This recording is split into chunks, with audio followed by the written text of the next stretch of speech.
Siamo arrivati dopo un bel po' di fatica, spine, pioggia, al nuraghe Barru.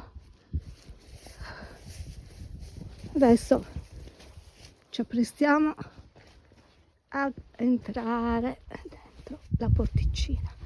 Cioè qua non vengono persone da una vita, è tutto pieno d'erba, come potete vedere.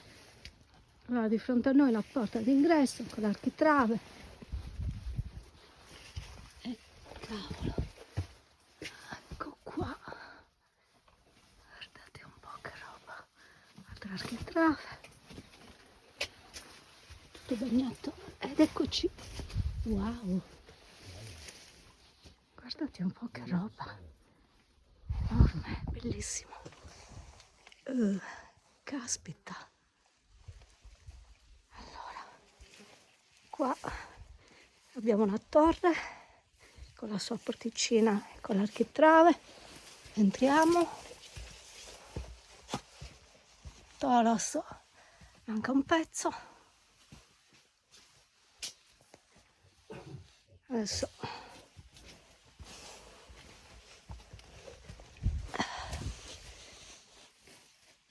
qua probabilmente c'è un pozzo, perché vedo, quindi se qua dentro c'è un pozzo, anche un pozzo enorme, wow, guardate un po', e qua abbiamo una finestrella, un'altra architrave, usciamo e entriamo dentro quest'altra parte del nuraghe. Ecco qua, qua ci sono le scale, poi le facciamo.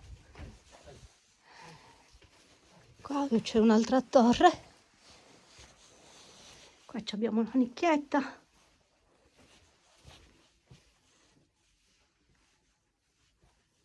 che bello.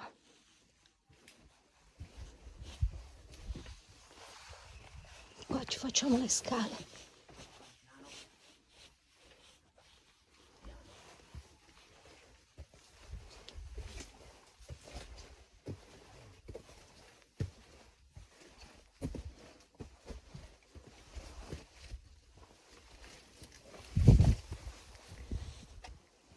Caspita, e qua siamo sul nuraghe.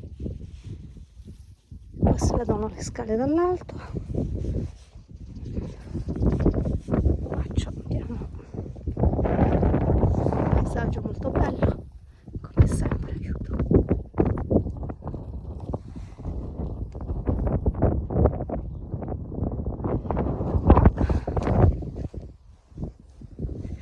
Vediamo un pochino, forse si può vedere dall'alto l'ingresso, sì.